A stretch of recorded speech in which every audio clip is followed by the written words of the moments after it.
Ladies and gentlemen, this is Duane Fletcher with Fletcher Community Media. I'm here today to do another podcast. And basically, I'll put this watch on here. I got new books out. The Arrows, the Battle of Fletcher, the Arrows. This talks about Napoleon's campaign against Russia 200 years ago in correlation to what's going on today with the war in the Baltic states and things like that. It's a really good book. It's like Indiana Jones, Raiders of the Lost Ark. However, in this book, the hero is fighting against the Russians. So this is instead of the Nazis. This is a really good book. The Nibblnecks. This talks about a set of Russian hitmen, some twins, that basically came to Jacksonville, and they was plotting all kind of stuff, and they're subsequently in jail now. But it's a pretty good book, The Nibblnecks. All right. And the one that's causing all the controversy, The Black Hand by Duane Fletcher. Started researching this about 2 years ago. Just came out with it about I think like August of this year came out with it. August of 23 came out with it. It's a really good book. Talks about a villain character that's basically like a tennis player that doubles as an assassin for the KGB. Okay, so this is also a really good book. Really, really good book. Hopefully you get a chance. Everything can be found on blurb.com, BLURB, blurb.com, under the author name Duane Fletcher. Now, speaking of The Black Hand, let's talk about that first before we talk about the other things. This is a fiction novel. First thing I want to say, this is a fiction novel, and it's basically an action novel. And it's a pretty good book as far as I'm concerned. I would like to see it filmed into a movie.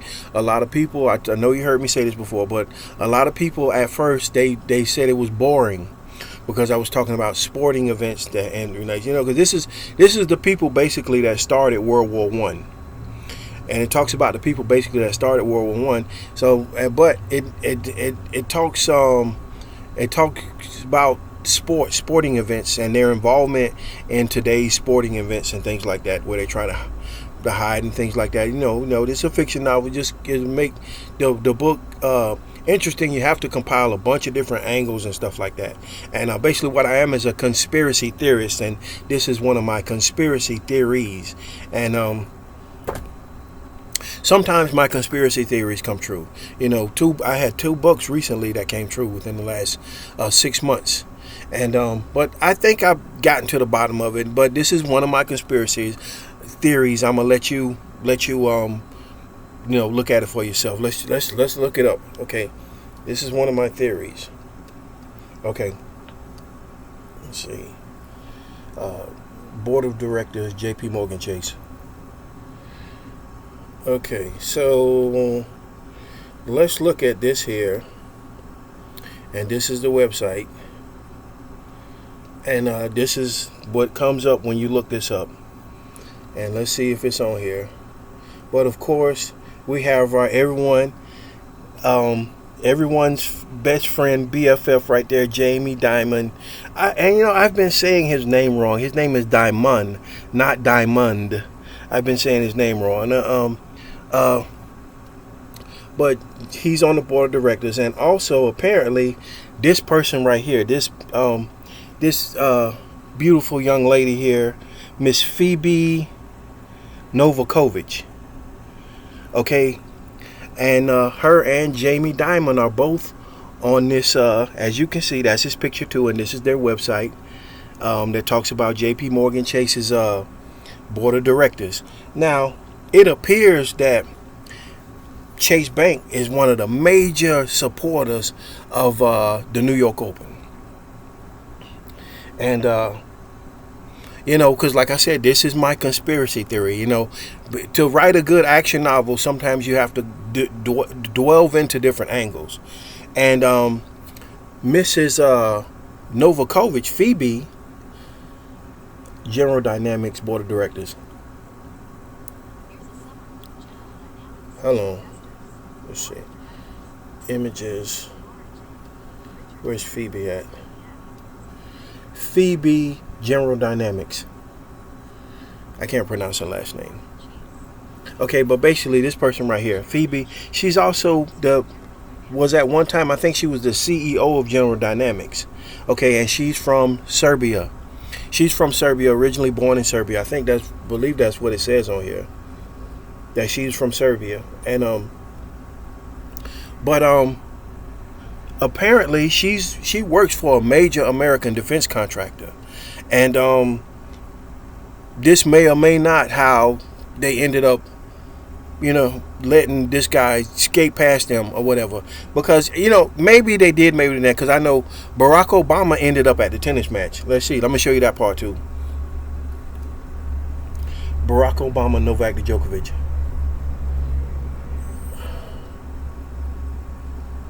Okay, look at this right here. This is another good one. Barack Obama went to the U.S. Open too. And that's him and his Secret Service there. So maybe they... it's suggestive that maybe they didn't let him skate past, that they might have done some investigating per the conspiracy theory that's in my book, basically. But, what it alludes to and what I was trying to the message I was trying to convey a couple of different times, that basically this looks like a double dip. So maybe not only do they do stuff for the Russians, but possibly for the because this is what the character is based on. I'm not saying that that's what this guy does for a living, but I'm not saying the Secret Service is investigating him. But I know there's 100 matches a day there. There's 100 matches a day there that basically and then for like I think it's about 3 weeks, 2-3 weeks. There's 100 matches a day until there's only one tennis player left. And no, Barack Obama just happened to go to this guy's match, which is kind of strange. And it looks like they were kind of checking out. Like he's got a little scowl on his face, like he's mad because they're there. Like how dare they sit next to my seat and things like that, or whatever. But so. But this is just a conspiracy theory. The villain character is based on Novak and the controversy that he created when he wouldn't take the vaccine in Australia, and then the Australians told him not to come. He went anyway. And then they quarantined him, basically put him in jail. So he was in jail in jail in Australia trying to explain herd immunity to them, because he owns a vaccine company, but they don't make vaccines, which is strange. They deal with herd immunity. Basically he wants to sneeze on you and allow you to catch the germ, and then hopefully the survivors of him sneezing will build up an immunity. Okay, so hopefully New York's built up an immunity, right? I'm saying your words, not mine. So the New York Open has built up an immunity, right? Your words, not mine. That's how your herd immunity works, because everybody got sick at the New York Open after Florida Governor Ron DeSantis okayed this guy to come back into America to play tennis, and everybody got sick. So New York should be immune to this, right? I mean, that should be common sense. That's what your words, not mine. That's what herd immunity is. Okay, so, but it looks like, J.P. Morgan is a major sponsor of the New York Open. Their name is on everything there. J.P. Morgan Chase, J.P. Morgan Chase, J.P. Morgan Chase, and not only that, but on the board of directors is another well-known Serbian that has a defense contract a company that she is CEO at, and that's Phoebe. Phoebe basically she runs General Dynamics, makes a lot of weapons for the U.S. military. They didn't make anything for us. The place I used to work for was like with Boeing. I was working for GE. Was the subcontractor that worked for Boeing, and they had me listed as a medium combat consultant, which basically like a mechanic that works on fighter jets, fighter jet engines specifically. So I know the inner workings of defense contractors and things like that. But it looked when I was researching this, and they were shying away for it, and I was wondering why. Well, that's probably why, because another popular Serbian here, because I know GE.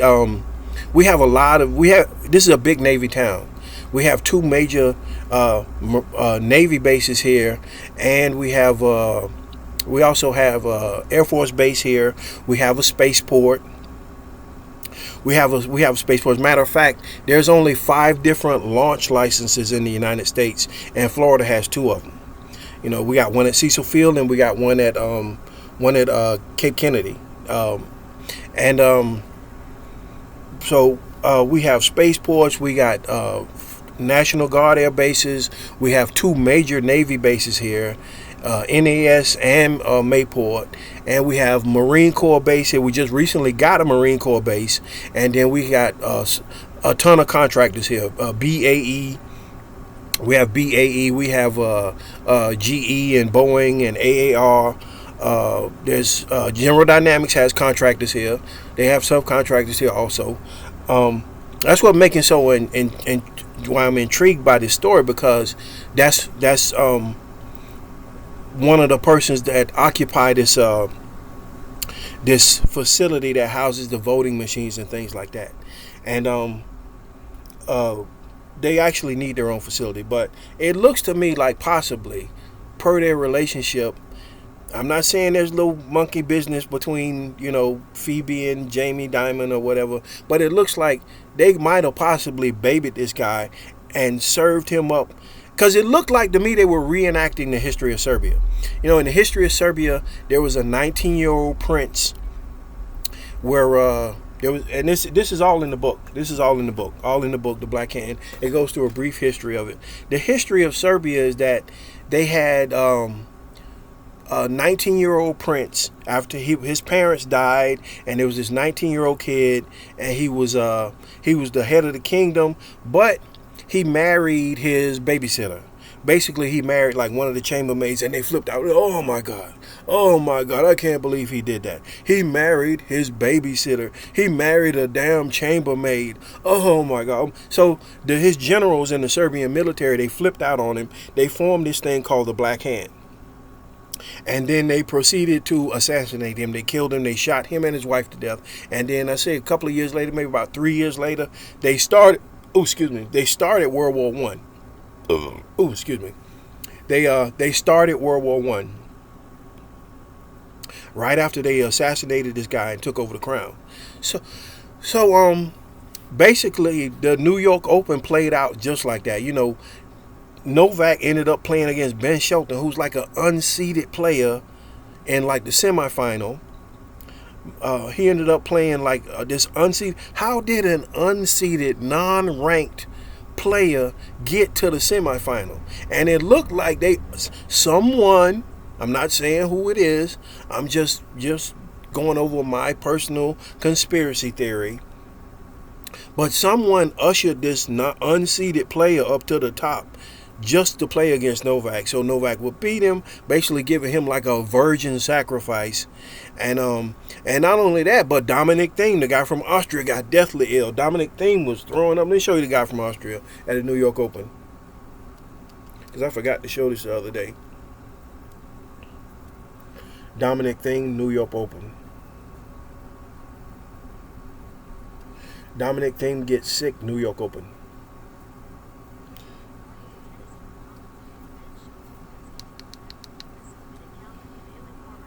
Okay, that's Dominic. That's the guy from Austria. He got deathly ill.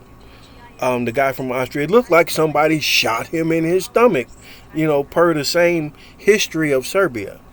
And it was weird. And if you know anything about the history of Serbia, this is what it looked to me like I was watching them play out the history of Serbia. Dominic Thiem looked like he got shot in his stomach. Then Ben Shelton, this is the guy from Austria. Ben Shelton, and Ben Shelton ended up playing against Novak, and Ben Shelton is a unseeded player. As a matter of fact, I think that's who he was playing, Ben Shelton. So it looked like somebody slipped this guy the old Mickey Finn, and he got sick, and they ushered this virgin sacrifice, This I think, matter of fact, I think Ben Shelton might be like 17. He might be really really young. It ushered this virgin sacrifice up to the front of the line to play against Novak. So there might be some relationship there, whereas Phoebe, who's American defense contractor CEO at General Dynamics, and Jamie Dimon, who's a major supporter, major sponsor for the New York Open, may have basically been party to the descent, the flip around, how they flipped all of this stuff around and stuff like that. Because last year it was Francis Tiafoe. Francis Tiafoe, he took the crime to Andrei Rublev last year. Which, let me show you this right here. Francis Tiafoe, Andrei Rublev. Okay, let's go to images. Okay, these two right here. And this was a historic match at the New York Open last year. The Russian guy, Andrei Rublev, he looks like he's named after the 13th century artist, painter, and poet. There was a Russian painter named Andrei Rublev from the 13th century that wrote a bunch of stuff. And he does the same thing, like he's against the war and stuff like that. It looks like it's some kind of motif that they picked up. But Francis Tiafoe beat this guy silly in 3 back-to-back shootouts. Okay, and that's basically how I came to I was already researching the Battle of Fléchet, which talks about the 3 battles that Napoleon won before he marched into Moscow without firing a shot. September 7th, I think it was September 7th, 2010. No, September 7th, 1810 or something like that. It's a while ago.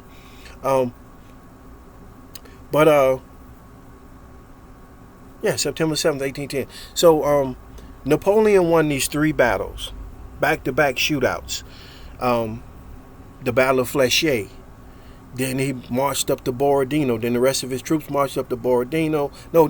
The Battle of Fléchet, the Battle of the Great Redoubt. They marched up to the Great Redoubt, which is another trench network that the Russians had. And then they marched up to the Borodino when they had the Battle of Borodino. And these 3 battles, the Battle of Fléchet, the Battle of the Great Redoubt, and the Battle of Borodino, ended September 7th, and then a week later he was giving the Russians a chance to retreat. A week later, Napoleon marched into Moscow without firing a shot because the Russians had fled.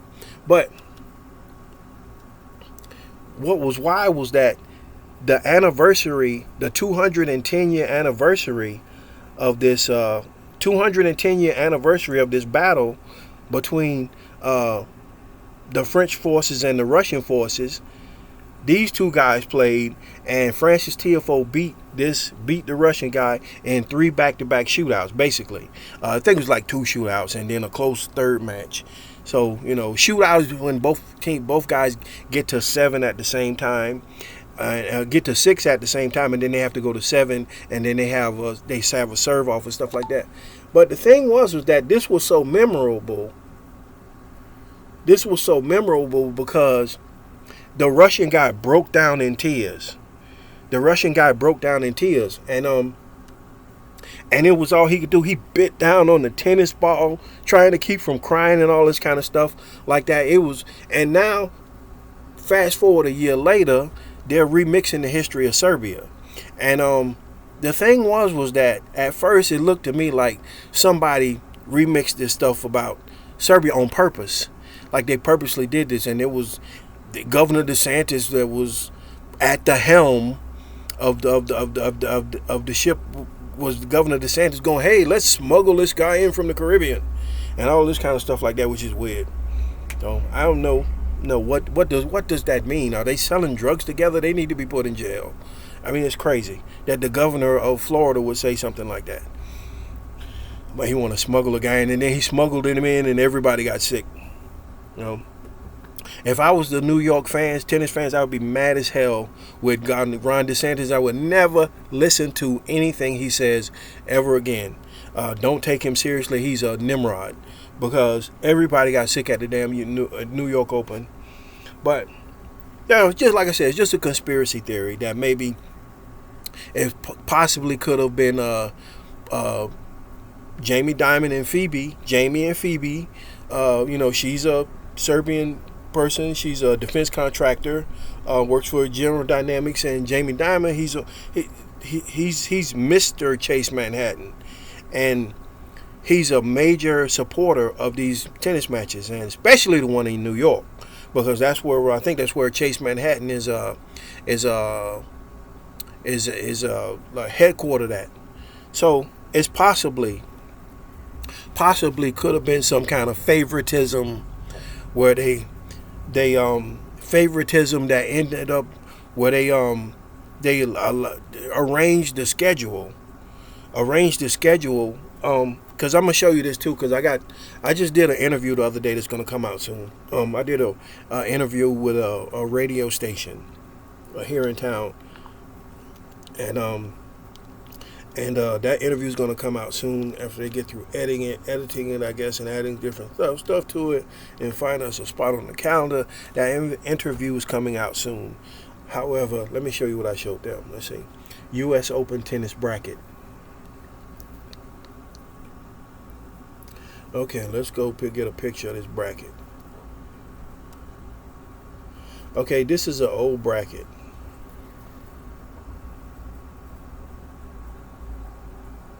Yeah, I'm going to show you one. Let me show you one of these brackets here. Okay, I'm just pick one at random. Okay, this is a bracket where it has the different teams not different teams, but then it's different tennis players that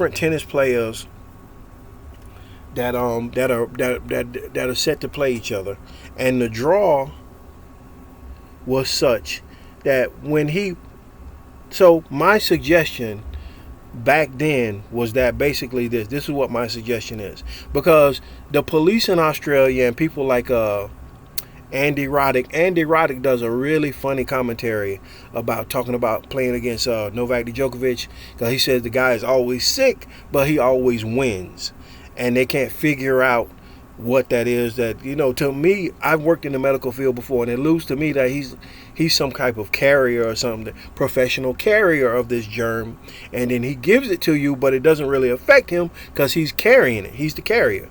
Okay. But Andy Roddick, if you get a chance to look up Andy Roddick talking about Novak Djokovic, he does some really funny commentary talking about how mysterious Novak Djokovic's wins are, that he always is sick but he always wins, because he calls the trainer like every 5 minutes in the match. And but this was what my suggestion was, that basically, okay, let's say that he slips this guy a Mickey, and then he advances to this bracket. Then he slips this other guy a Mickey, he advances to that bracket. Then he slips this other guy a Mickey, and he advances to this other bracket and wins. Okay, boxing matches, horse races are done like this, and things like that. Boxing matches, horse races, things like that are sometimes fixed like this by like underworld personnel and stuff like that. Now, the thing is, in Australia, the thing was that in Australia, they put him in jail. They wouldn't let him play. So I said, hypothetically, well, now that they won't let him play, what if they just release all the germs at one time because they're mad because he won't play? And that's what my suggestion was, that may possibly happen, that was in the book. So it's a really good book if you get a chance to check it out. So instead, what it looks like they did is they went through the bracket system and they gave him easy matches like that, and they got the Austrian guy out of the way. Then they let him play an unseeded player in the semifinal. Unseeded player, not ranked. How did a not ranked player get all the way up there to the top? That's crazy that happened. But it happened. It happened. So it is what it is. So, well, like I said, it that's my personal conspiracy theory, that someone or some entity ushered him up to the front, mimicking the history of Serbia and all of this kind of stuff, and they let him win. And I'm glad I didn't go up there for that, because they would have just rubbed my nose in it and tried to bash me for even writing something like this. But it's a pretty good book if y'all get a chance to. It's on blurb.com, Black Hand. So I want to talk about one other thing before I go, because this other news story just came out last night. There's a lot of people talking about Josh Paul. Josh Paul, they used to work for President Biden. He just recently resigned. So Josh Paul recently resigned. Let me see. Let me show you a picture of him too. Josh Paul. Okay. Josh Paul resignation from Biden administration.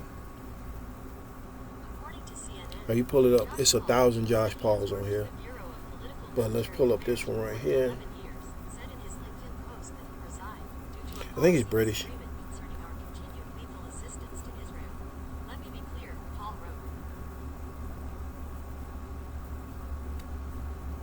Here he is. He worked for the Biden administration. Josh Paul is a British guy. He worked for the Biden administration, and he recently resigned. And I know some first thing you're going to say, this is the first thing a bunch of people are going to say, oh, well, he's anti-Semitic.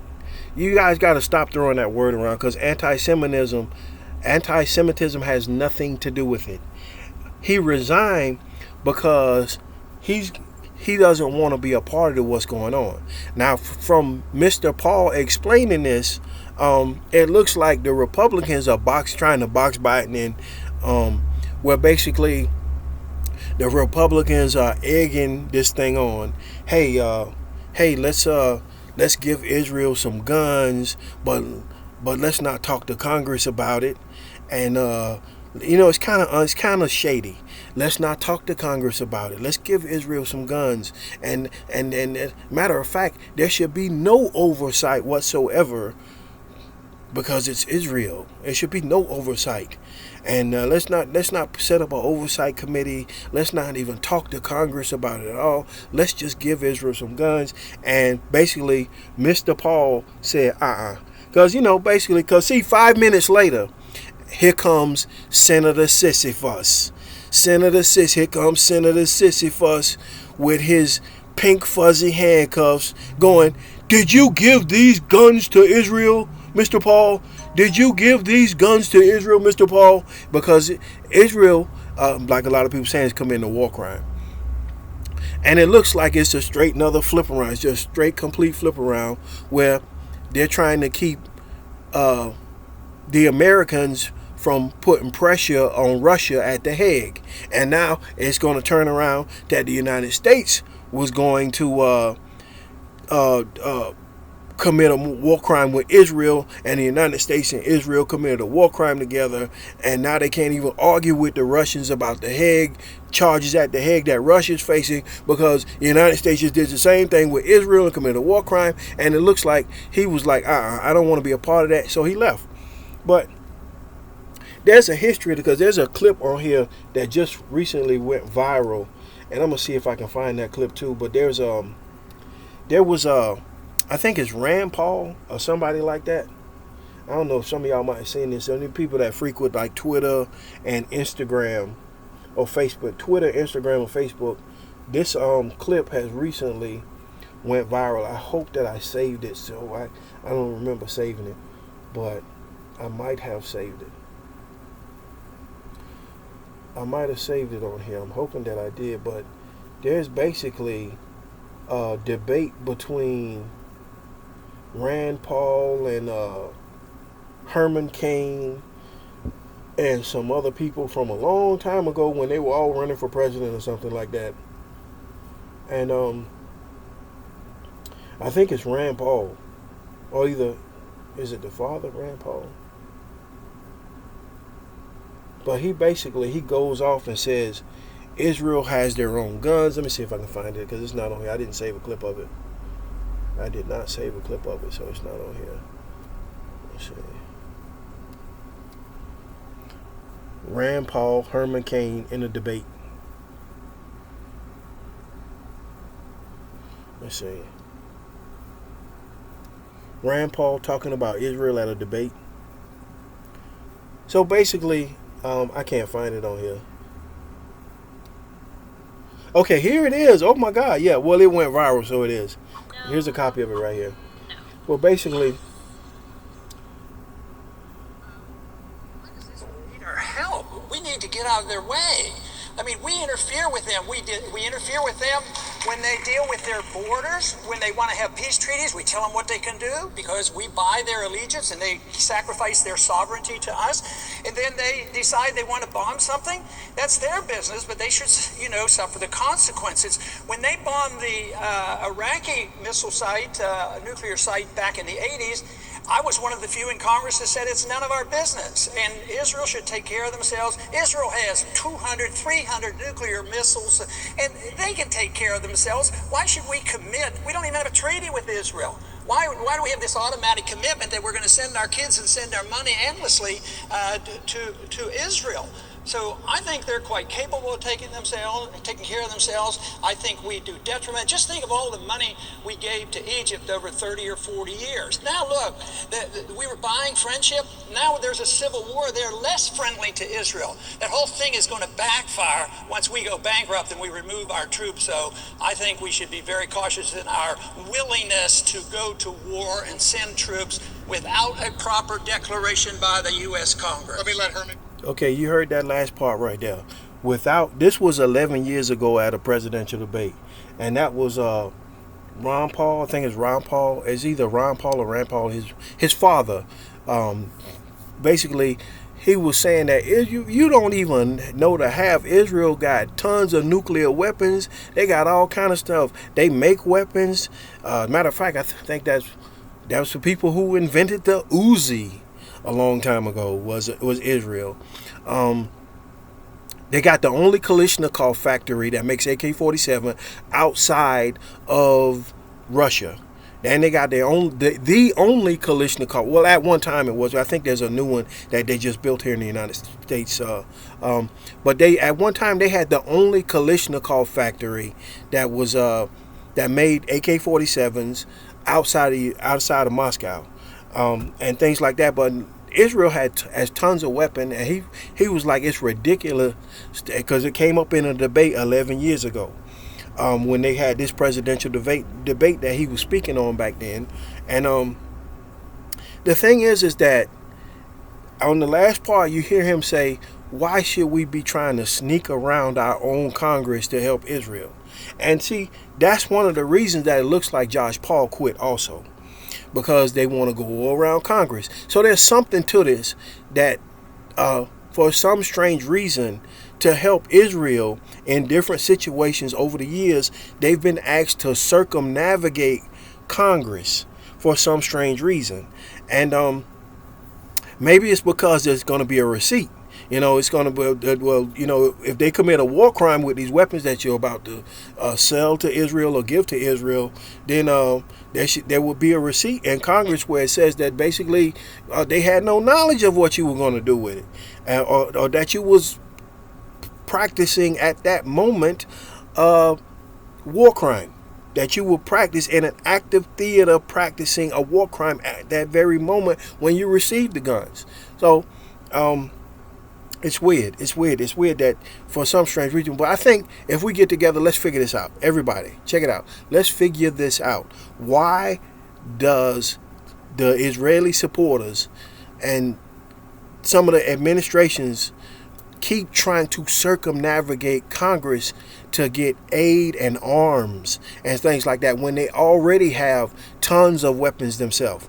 They have tons of missile factories. They have tons of machine gun factories and things like that. So why does the Congress keep getting faked out for them to help Israel and stuff like that? This should not be that's not a good business practice. It's not a good political practice. Why do you have a Congress at all? Why do we have Congress at all if we're going to try to circumnavigate them for certain issues? And you need to stop doing that. I've bumped into stuff like that before, like with the FBI. There's a bunch of people that try and circumnavigate the FBI. They try and circumnavigate the federal law enforcement for some strange reason. I bumped into stuff like this before. I've heard it before, but this is one of the first times I've ever heard about them trying to circumnavigate Congress over and over again to help send weapons to Israel. Now, last night, Mr. Paul, that used to work for Mr. Biden, President Biden, he's brought up some interesting points because, Israel is one of our competitors in arms sales, and to sell him guns at cost, would basically he could end up reselling the stuff. It could end up somewhere else, in some terrorist hands or something like that. You never know, because it looks like they're, it's a big mess that they're making here, and it appears, like I said, and this is just another conspiracy theory. This is one of my conspiracy theories, that if there is some kind of complicity that's going on between Israel and Russia, that they might be trying to help distract America from what's going on, they're going to commit a war crime. And they're going to commit a war crime, and they're going to drag the United States down into that same argument that the United States just levied against Russia at The Hague. And but the only thing is that for him to get away with this, he has to stop fighting. Because if he keeps going, then all of the Arab nations are going to unite against Israel. And that's going to be Iran, Iraq, that's going to be Turkey, that's going to be Libya, Egypt, Lebanon, Syria. All of these people basically surround Israel. Very large Arabic nations surround Israel. Jordan, even the country of Jordan also, all of these countries, these large Arabic nations surround Israel. And if he keeps killing innocent civilians because he's angry with Hamas, he has become the monster that he was trying to fight, which means that they're going to jump on him. And it's going to be, that opens up 5 or 6, 7 different fronts. And 2 aircraft carriers is probably not enough to fight 5 or 6, 7 different fronts coming from 5 or 6, 7 different countries. So he has to stop, because for this plan that they might have on the table to work, he has to stop, because if he keeps going, it's going to be too much for the Arab nations to bear to sit there and watch him murder the people of Palestine just because he's angry with Hamas. He has to stop. And because it looks like that's what the game plan was. And they'll dirty his hands up with innocent lives, then wipe it on the United States, and then we become complicit with a war crime, and we cannot argue with Russia at The Hague, at the International War Crimes Court anymore.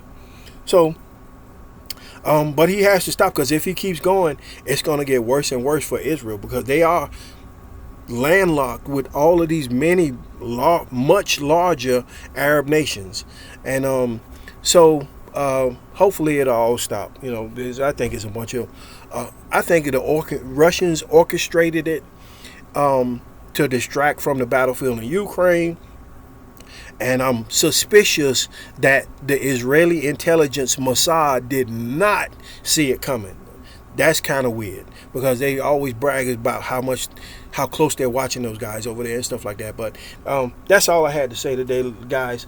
So if y'all get a chance to check out these books, The Nibble Necks by Duane Fletcher, blurb.com.